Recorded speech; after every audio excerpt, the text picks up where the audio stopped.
Assalamualaikum warahmatullahi wabarakatuh. Sahabat baca cerita yang dirahmati Allah. Pernah kebayang cucu dari Rasulullah Shallallahu Alaihi Wasallam, manusia yang paling mulia, justru tidak punya baju baru saat hari raya? Ini bukan cerita dramatis. Ini realita yang terjadi di rumah Sayyidah Fatimah Az-Zahra dan Sayyidina Ali bin Abi Thalib. Rumah yang sederhana, bahkan sering tidak ada makanan selain kurma dan air. Di situ tumbuh dua anak kecil, yaitu Sayyidina Hasan dan Sayyidina Husain. Mereka melihat anak-anak lain pakai baju bagus, punya makanan, dan hidup lebih lapang. Mereka juga ingin, wajar karena mereka anak kecil. Tapi yang menarik bukan keinginan mereka. Yang menarik adalah bagaimana mereka dididik. Nabi mencintai mereka, sangat mencintai mereka, tapi tidak pernah memanjakan mereka dengan dunia. Tidak ada cerita tiba-tiba jadi mewah. Tidak ada mukjizat baju turun dari langit dalam riwayat sahih. Yang ada justru sesuatu yang lebih berat, yaitu hidup sederhana, tapi hati kuat. Pertanyaannya sekarang, kenapa dua anak ini yang tidak dibesarkan dengan kemewahan justru menjadi manusia besar dalam sejarah? Simak kisah ini sampai akhir. Bismillah, mari kita mulai ceritanya.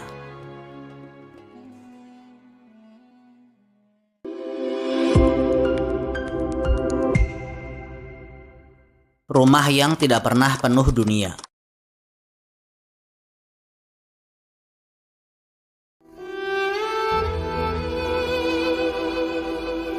Di Madinah ada satu rumah kecil milik Sayyidah Fatimah Az-Zahra dan Sayyidina Ali bin Abi Thalib. Kalau dilihat sekilas, rumah ini sangat sederhana. Dinding dari tanah, perabot sedikit, dan yang paling terasa, dapurnya sering tidak berasap. Ini bukan cerita yang dilebih-lebihkan. Dalam riwayat sahih dari Sayyidah Aisyah binti Abu Bakar, disebutkan bahwa keluarga Nabi tidak pernah kenyang roti gandum selama beberapa hari berturut-turut, sampai beliau wafat. Hadis riwayat Sahih Bukhari dan Sahih Muslim. Jadi kondisi ini memang real, bukan sesekali. Di rumah itu tinggal dua anak kecil, Sayyidina Hasan dan Sayyidina Ali. Mereka tumbuh seperti anak-anak lain, bermain, berlari, dan mulai memahami keadaan sekitar. Pada suatu hari mereka keluar dan melihat anak-anak lain di Madinah. Ada yang pakai pakaian lebih bagus, ada yang membawa makanan, ada yang tampak lebih berkecukupan. Sayyidina Hasan berhenti dan memperhatikan. Saudaraku, kenapa mereka punya itu? Sayyidina Husain tidak langsung menjawab. Mereka hanya melihat beberapa saat lalu pulang. Di dalam rumah, Sayyidah Fatimah sedang bekerja. Beliau menggiling gandum sendiri. Tangan lelah tapi tidak ada keluhan. Sayyidina Hasan mendekat dan berkata, "Umi, kami lihat anak-anak di luar punya makanan dan pakaian bagus." Sayyidah Fatimah paham arah pembicaraan itu. Beliau tidak memotong, tidak juga langsung menolak. Beliau tanya, "Kalian ingin seperti mereka?" Sayyidina Husain menjawab dengan jujur, "Iya." Ini jawaban normal dari anak kecil, tidak dibuat-buat. Sayyidah Fatimah lalu duduk dan menarik mereka mendekat. Kita boleh punya seperti mereka kalau Allah beri. Tapi kalau tidak, itu bukan sesuatu yang harus membuat kita sedih. Sayyidina Hasan langsung menimpali. "Kenapa Umi?" Sayyidah Fatimah menjawab sederhana, "Karena yang paling penting bukan apa yang ada di tangan kita, tapi apa yang ada di hati kita." Ini bukan sekedar nasihat. Ini pola hidup yang memang mereka jalani setiap hari. Malamnya tidak ada perubahan drastis. Makanan tetap sederhana. Kadang hanya kurma dan air. Dan ini juga sesuai riwayat sahih tentang kehidupan keluarga Nabi. Tidak ada tanda-tanda kemewahan. Tidak ada sesuatu yang dipaksakan agar terlihat seperti orang lain. Mereka hidup sesuai kemampuan tanpa merasa rendah. Beberapa waktu kemudian terdengar ketukan di pintu. Sayyidina Hasan membuka dan langsung berubah ekspresinya. Kakek datang. Yang datang adalah Rasulullah Shallallahu Alaihi Wasallam. Begitu masuk, beliau langsung memeluk Sayyidina Hasan dan Sayyidina Husain, mencium mereka dan mendekatkan mereka ke dirinya. Ini juga sesuai dengan riwayat sahih tentang bagaimana Nabi memperlakukan cucunya, penuh kasih sayang secara nyata. Sayyidina Hasan lalu berkata, "Kakek, tadi kami lihat anak-anak lain punya banyak." Nabi tidak marah dan tidak menyalahkan. Beliau bertanya, "Kalian ingin seperti mereka?" Sayyidina Hasan mengangguk. Tapi Nabi menjawab singkat, "Kalau kalian bersabar, Allah siapkan yang lebih baik." Tidak ada janji dunia, tidak ada penjelasan panjang, tapi arah didikannya jelas. Jangan menjadikan apa yang orang lain punya sebagai ukuran kebahagiaan. Malam itu tetap sederhana, tidak ada makanan tambahan, tidak ada pakaian baru, tapi yang berubah adalah cara pandang mereka. Dari kecil, Sayyidina Hasan dan Sayyidina Husain sudah diajarkan bahwa hidup tidak diukur dari apa yang dimiliki. Rumah itu mungkin terlihat biasa, tapi di dalamnya sedang dibangun karakter yang kuat, sabar, qanaah, dan tidak bergantung pada dunia. Dari situ nanti kita akan lihat kenapa dua anak ini tumbuh menjadi sosok besar, bukan karena harta, tapi karena didikan yang sangat jelas sejak awal. Cinta Nabi itu nyata, tapi tidak memanjakan dunia. Setelah terbiasa dengan kondisi rumah yang sederhana, Sayyidina Hasan dan Sayyidina Husain mulai sering berinteraksi langsung dengan kakeknya, Rasulullah Shallallahu Alaihi Wasallam. Di sini mereka melihat sesuatu yang penting. Nabi sangat mencintai mereka, tapi tidak pernah mengubah prinsip hidup karena rasa cinta itu. Pada suatu hari, Nabi sedang bersama para sahabat. Sayyidina Hasan dan Sayyidina Husain datang mendekat. Mereka waktu itu masih kecil, berjalan belum stabil, kadang jatuh dan kadang bangun lagi. Dalam riwayat disebutkan, Nabi melihat mereka, lalu menghentikan aktivitasnya, mendekat dan mengangkat keduanya. Beliau tidak menjaga jarak seperti pemimpin pada umumnya. Beliau justru mendekatkan diri. Dalam hadis sahih, Nabi bahkan pernah berdoa secara terbuka, "Ya Allah, aku mencintai keduanya, maka cintailah keduanya." Hadis riwayat Bukhari. Ini bukan sekedar perasaan, tapi pernyataan yang jelas di hadapan para sahabat. Pada kesempatan lain, Nabi sedang sholat, Sayyidina Hasan atau Sayyidina Husain naik ke punggung beliau saat sujud. Para sahabat memperhatikan, mungkin mengira Nabi akan segera bangkit, tapi beliau justru memperpanjang sujudnya. Setelah selesai, para sahabat bertanya. Nabi menjawab bahwa beliau tidak ingin mengganggu anak itu sampai ia selesai bermain. Ini menunjukkan satu hal, beliau memahami dunia anak-anak, tidak memaksakan mereka seperti orang dewasa. Ada juga peristiwa ketika Nabi sedang berkhutbah, Sayyidina Hasan dan Sayyidina Husain datang dengan pakaian yang agak panjang, sampai tersandung saat berjalan. Nabi melihat itu, lalu turun dari mimbar, mengangkat keduanya dan membawa mereka naik. Setelah itu, baru melanjutkan khutbah. Riwayat ini disebutkan dalam Sunan Tirmidzi dengan derajat hasan. Semua ini menunjukkan satu pola yang konsisten, bahwa Nabi tidak pernah kaku dalam menunjukkan kasih sayang. Beliau memeluk, mencium, menggendong, bahkan menghentikan aktivitas penting untuk memberi perhatian kepada cucunya. Tapi di sisi lain, ada hal yang tidak berubah.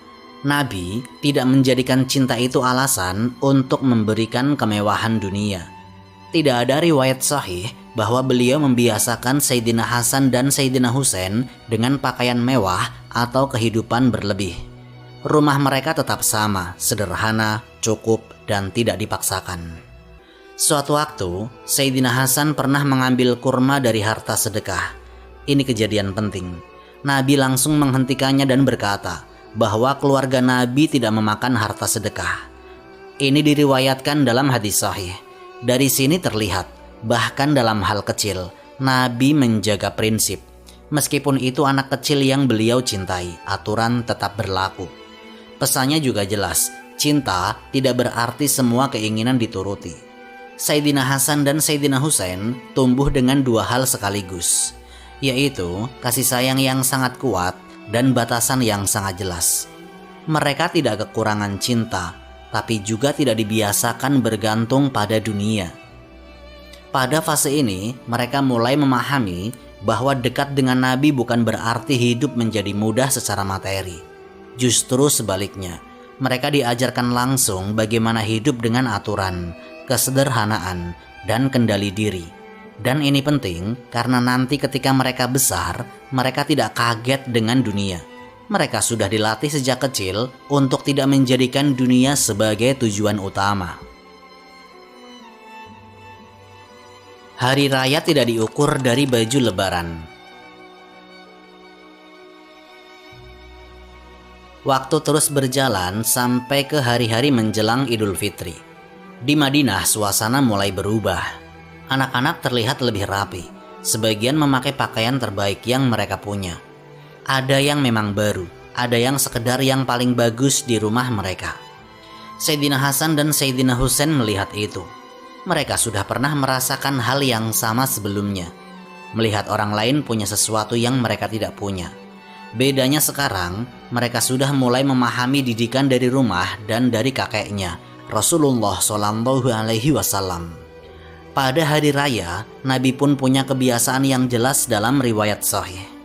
Beliau mandi sebelum berangkat, memakai pakaian terbaik yang beliau miliki, lalu makan beberapa butir kurma sebelum keluar menuju sholat Id. Hadis riwayat Bukhari. Perhatikan satu hal, yang dipakai adalah pakaian terbaik, bukan harus pakaian baru. Di rumah Sayyidah Fatimah tidak ada persiapan berlebihan. Tidak ada tanda-tanda membeli sesuatu khusus hanya untuk terlihat seperti orang lain. Sayyidina Hasan melihat sekeliling, keadaannya sama seperti hari biasa. Hanya suasana hati yang berbeda karena ini merupakan hari raya. Sayyidina Hasan berkata, "Umi, orang-orang memakai pakaian terbaik mereka." Sayyidah Fatimah menjawab, "Kita juga akan memakai yang terbaik yang kita punya." Jawaban ini sederhana tapi tegas. Standarnya bukan orang lain, tapi apa yang ada. Sayyidina Husain kemudian bertanya, "Apakah kita harus punya yang baru?" Sayyidah Fatimah langsung menjawab, "Tidak, yang Allah lihat bukan baru atau lamanya, tapi bagaimana kita bersyukur." Ini bukan sekedar nasihat, ini sesuai dengan praktik Nabi.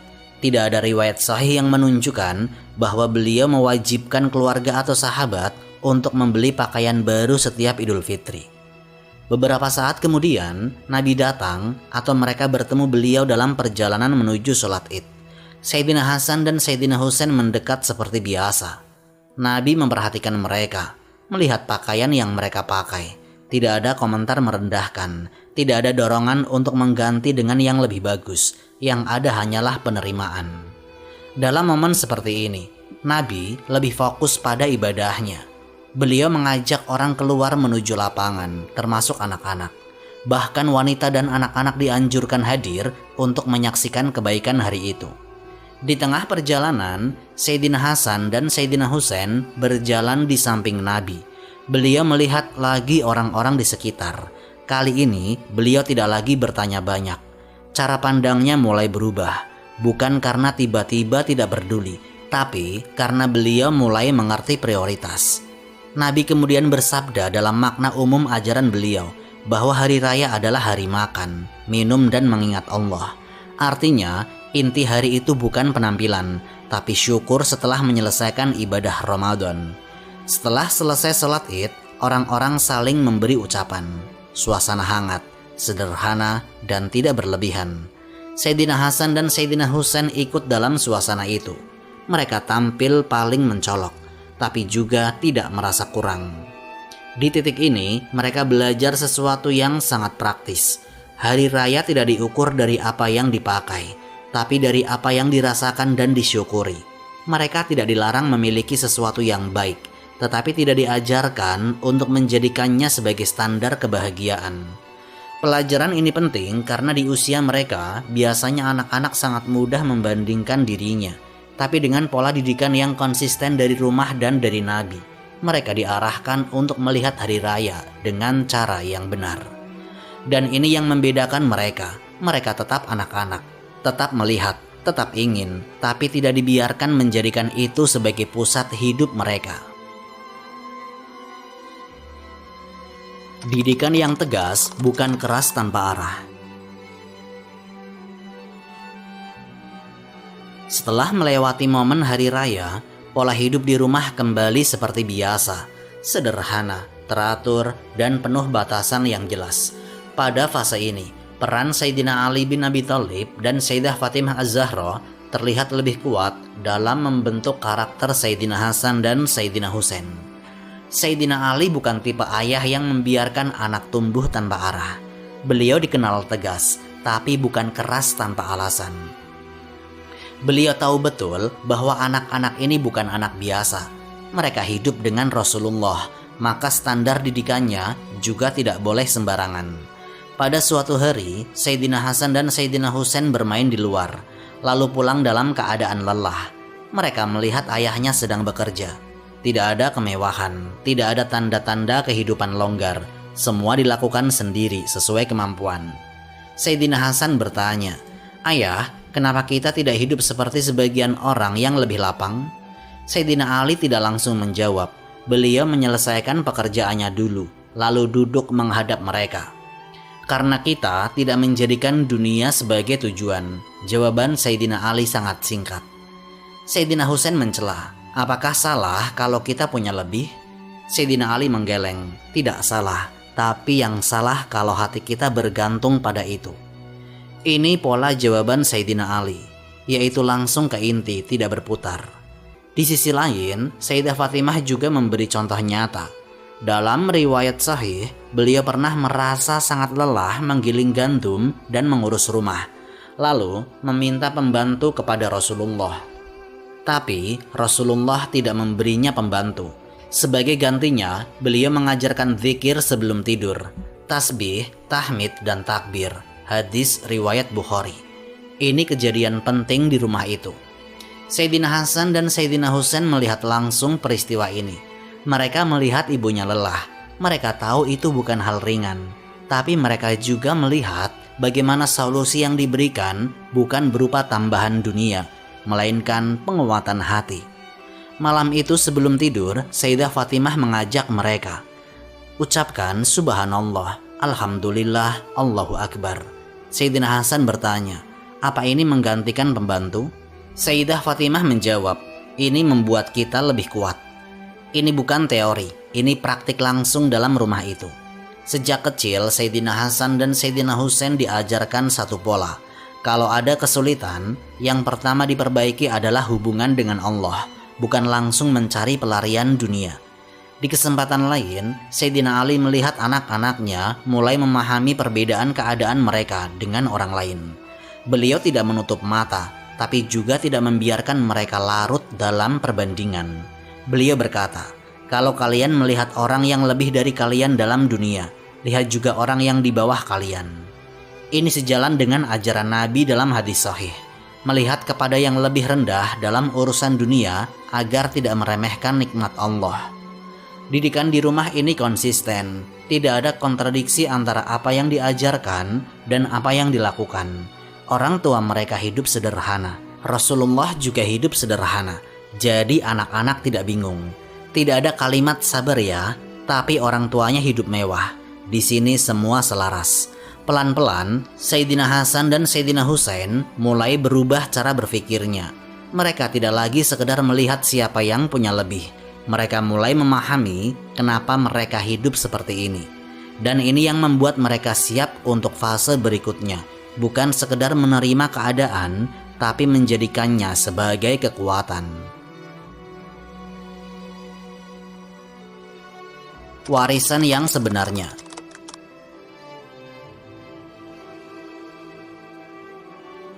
Waktu berjalan, Sayyidina Hasan dan Sayyidina Husain tidak lagi hanya melihat dan bertanya. Mereka mulai terbiasa dengan pola hidup yang sama setiap hari, sederhana, teratur, dan penuh batas yang jelas. Tidak ada perubahan mendadak, tidak ada fase akhirnya menjadi mewah, yang ada justru konsistensi. Mereka sudah melihat langsung bagaimana Rasulullah hidup. Mereka juga melihat bagaimana Sayyidina Ali dan Sayyidah Fatimah Az-Zahra menjalankan rumah. Semua sama, tidak bergantung kepada dunia. Di satu kesempatan, Sayyidina Hasan duduk bersama ayahnya. Beliau sudah lebih tenang dibanding sebelumnya. Pertanyaannya juga sudah berubah. Kalau kita hidup sederhana seperti ini, apa yang kita dapat nanti? Sayyidina Ali menjawab tanpa panjang lebar, yang tidak bisa diambil orang. Sayyidina Hasan bertanya lagi, apakah itu wahai ayah? Sayyidina Ali berkata, agama, kesabaran, dan kehormatan.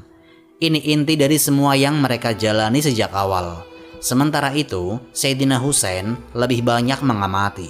Beliau melihat bagaimana orang-orang di sekitar Nabi menghormati beliau, bukan karena harta, tapi karena akhlak dan kebenaran. Beliau mulai paham bahwa ukuran manusia bukan apa yang dipakai atau dimiliki, tapi apa yang dia pegang dalam hidupnya.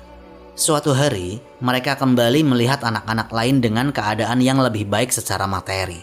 Tapi kali ini tidak ada pertanyaan seperti dulu. Sayyidina Hasan hanya melihat sebentar, lalu melanjutkan berjalan. Sayyidina Husain juga tidak berhenti. Perubahan ini bukan karena mereka tidak ingin, tapi karena mereka sudah tidak menjadikan itu sebagai ukuran. Di rumah, suasana tetap sama. Makanan sederhana, pakaian sesuai yang ada, tapi ada satu hal yang jelas berubah, yaitu cara mereka menyikapi semuanya. Rasulullah pernah menyebut Sayyidina Hasan dan Sayyidina Husain sebagai pemimpin para pemuda di surga. Ini bukan karena mereka lahir dalam keadaan mudah, justru karena mereka ditempa dengan cara hidup yang jelas sejak kecil. Mereka tidak mewarisi harta besar, tidak juga fasilitas yang lengkap. Yang mereka warisi adalah sesuatu yang lebih kuat, cara berpikir, cara melihat dunia, dan cara menempatkan agama di atas segalanya. Sayyidina Hasan dikenal sebagai orang yang memilih meredakan konflik daripada mempertahankan kekuasaan. Sedangkan Sayyidina Husain dikenal sebagai orang yang tidak mau tunduk pada kebatilan meskipun harus menghadapi resiko yang besar. Karakter ini tidak muncul tiba-tiba. Ini hasil dari didikan yang mereka jalani sejak kecil. Kalau ditarik ke awal, ke momen ketika mereka melihat anak-anak lain dengan pakaian lebih bagus, itu adalah titik awal pembentukan. Dari situ, mereka belajar membandingkan, lalu diarahkan, lalu diluruskan. Dan hasil akhirnya juga jelas, mereka tidak menjadi orang yang mengejar dunia, tapi orang yang mengendalikan dirinya dari dunia. Jadi, kalau kembali ke tema awal tentang baju lebaran, jawabannya sudah terlihat sepanjang cerita ini. Bukan soal mereka tidak pernah ingin, tapi mereka tidak dibesarkan untuk menjadikan itu penting. Yang dibangun sejak awal bukan penampilan luar, tapi kekuatan di dalam. Dan itu yang akhirnya menjadi warisan terbesar dari rumah kecil di Madinah itu. Wallahu a'lam bishawab. Semoga kisah ini memberikan manfaat dan menjadi pengingat bagi kita semua untuk terus memperbaiki diri dan meningkatkan ketaatan kepada Allah Subhanahu wa Ta'ala. Lebih dan kurangnya mohon dimaafkan. Yang benar datangnya dari Allah Subhanahu wa Ta'ala. Khilaf atau keliru itu datangnya dari saya pribadi sebagai manusia biasa. Sampai jumpa di kisah-kisah inspiratif berikutnya. Akhirul kalam, wassalamualaikum warahmatullahi wabarakatuh.